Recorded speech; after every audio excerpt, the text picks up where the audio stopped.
नमस्कार, मी doctor Pankaj Tadvi, rhythm clinic Sorapada. आम्ही 1 वर्षापासून या रिदम क्लिनिक सोरापाडामध्ये काम करत आहोत। आता पावसाळा सुरू झालेला आहे आणि या पावसामध्ये दूषित पाण्यामुळे विविध प्रकारचे आजार आपल्याला होत असतात पोटासंबंधी। त्यामुळे आपल्याला बरीचशी काळजी घ्यावी लागणार आहात। तर त्यात काय आहे, तर पहिले म्हणजे पाणी उकळून पिणे।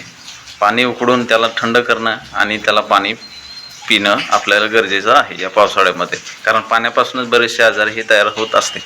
आणि त्यामुळे काय करायचं, लहान पोरं वगैरे असतील त्यांनाही गरम करून पाणी उकळवून मग त्याला गार करायचं आहे आणि नंतर ते पाणी लहान पोरांनाही पाजायचं आहे।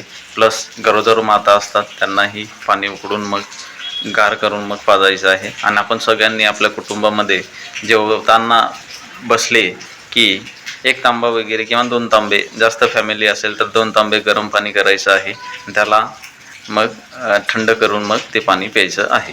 आणि दुसरं म्हणजे काय, बाहेरचं जे उघड्यावरचं जे अन्न आहे ते मोस्टली आपल्याला टाळायचं आहे, जेणेकरून त्या उघड्यावरच्या अन्नावर बसलेल्या माशा त्याच्याने टायफॉइड वगैरे होण्याची शक्यता किंवा दुसरे आजार आहे होण्याची शक्यता आहे, ते आपल्याला होणार नाही। त्यासाठी आपल्याला बरीचशी काळजी घ्यायची आहे।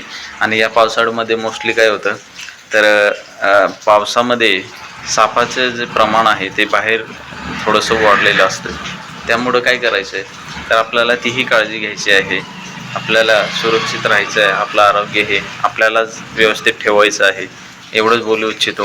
आणि काही अडचण आल्यास आपलं रिदम क्लिनिक सोरापाडा कलकुवामध्ये आहे।